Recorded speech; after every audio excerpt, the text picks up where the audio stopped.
নমস্কার, আমি চন্দ্রানী। দিনযাপনের আরও একটি নতুন ভিডিওতে আপনাদের সকলকে স্বাগত জানাই।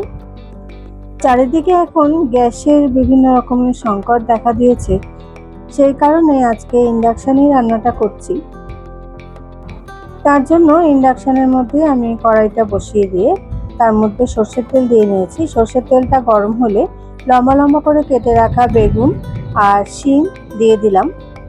শিম আর বেগুনটা একটু ভালো করে ভাজা ভাজা করে নেব। আর বলা তো হয়নি আজকে কি রান্না করছি। আজকে রান্না করছি কাজলি মাছের ঝাল।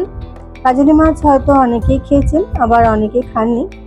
যারা খাননি তাদের কাছে নতুন, আর যারা খেয়েছেন তাদের কাছে এই রেসিপিটা হয়তো পুরনো হতে পারে।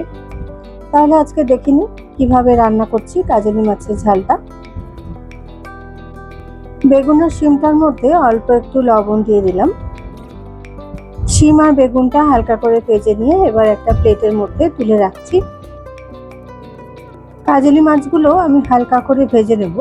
এই মাছগুলো বেশি ভাজা যায় না, কারণ এত নরম থাকে যে মাছগুলো ভাজতে গেলেই ভেঙে যায়। সেজন্য আমি একদমই হালকা করে ভেজে নিচ্ছি।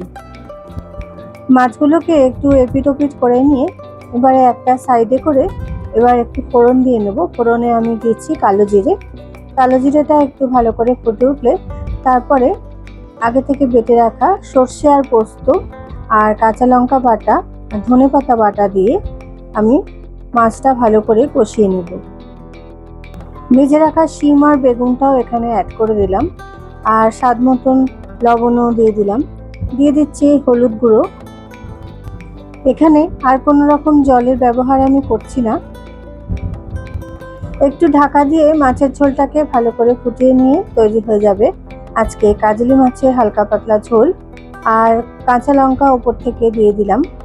এই মাছের তরকারিটা খেতে অসাধারণ লাগে এবং এটা দিয়েই পুরো এক থালা ভাত নিমেষে শেষ হয়ে যাবে, এতটাই সুস্বাদু হয় এই মাছের ঝোলটা। তাহলে আর দেরি না করে আমি যেভাবে বানালাম আপনারাও চটপট এইভাবেই বাড়িতে বানিয়ে অবশ্যই আমাকে কমেন্ট করে জানাবেন কেমন হলো। আর ভালো লাগলে লাইক শেয়ার কমেন্ট করতে একদমই ভুলবেন না। ভিডিওটা তাহলে আজকে এখানেই শেষ করছি। দেখা হবে পরবর্তী কোনো ভিডিওতে। ততক্ষণ পর্যন্ত সবাই ভালো থাকবেন, সুস্থ থাকবেন।